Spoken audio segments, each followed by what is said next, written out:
Washington is recognized. Thank you, Mr. Chairman. Good morning, Attorney General Bondi, right here. We are joined in this room by some of the thousands of survivors from Jeffrey Epstein's horrific sex trafficking ring. They have shown such incredible courage in speaking out, in demanding accountability to bring the predators and pedophiles to justice. The Epstein Files Transparency Act required your Department of Justice to disclose the perpetrators connected with Epstein's criminal activities and to redact the information of survivors to protect their identities. Let me show you what actually happened.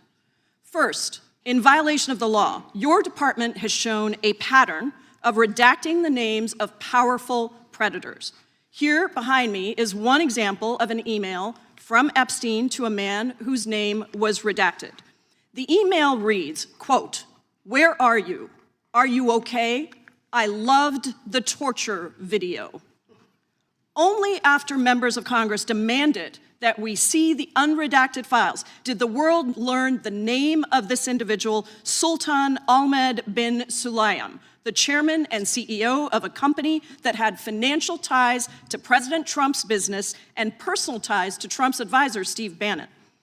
Second, the survivors were not similarly protected, also in violation of the law. Here is another email titled Epstein Victim List.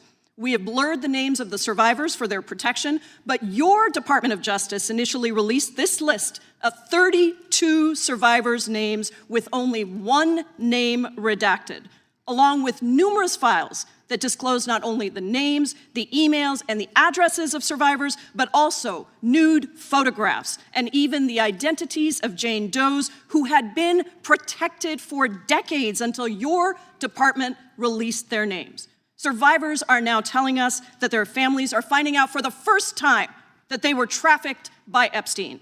In their words, quote, "This release does not provide closure. It feels like a deliberate attempt to intimidate survivors, punish those who came forward, and reinforce the same culture of secrecy that allowed Epstein's crimes to continue for decades." To the survivors in the room, if you are willing, please stand. And if you are willing, please raise your hands if you have still not been able to meet with this Department of Justice. Please know for the record that every single survivor has raised their hand.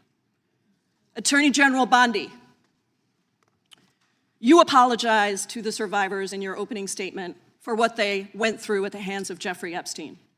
Will you turn to them now and apologize for what your Department of Justice has put them through with the absolutely unacceptable release of the Epstein files and their information?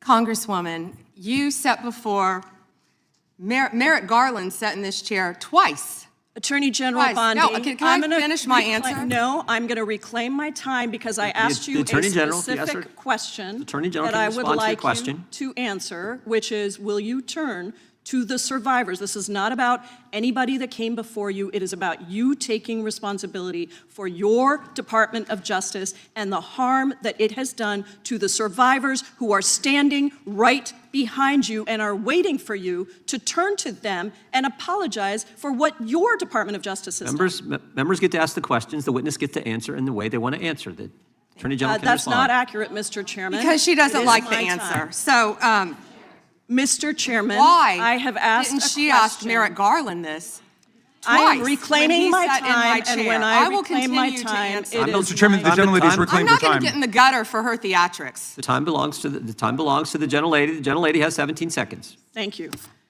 You're not going to answer this question, so let me just Chairman, say this. I'll direct it to what you. a massive No, I'm cover-up. answering a question. Chairman, will you restore her time? The witness is interrupted. I'm not going to get in the gutter with this woman. Stop the She's time doing and theatrics. let me have my time. The gentlelady from Washington controls the time. The gentlelady has 17 seconds. You can proceed with your final 17 seconds. What a massive cover-up this has been and continues to be.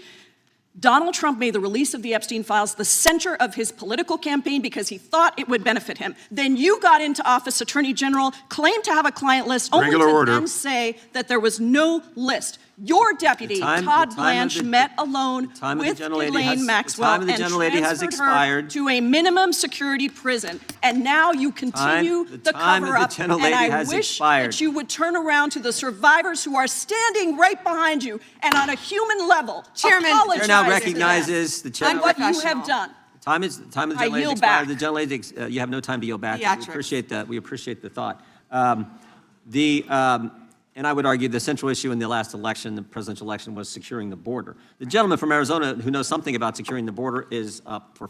What happened in this exchange was far bigger than a heated back and forth between a member of Congress and an attorney general. It was a collision between law, politics, trauma, and public trust, all unfolding in real time, with survivors physically present in the room. Representative Pramila Jayapal didn't just ask questions, she staged a moral confrontation.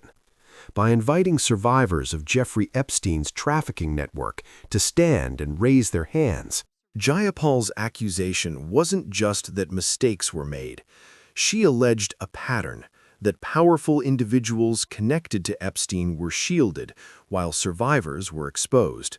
She cited a redacted email later revealed to involve Sultan Ahmed bin Sulam, a prominent international business figure, and tied that revelation to broader political connections. By doing so, she expanded the narrative beyond bureaucratic error into potential favoritism and political protection.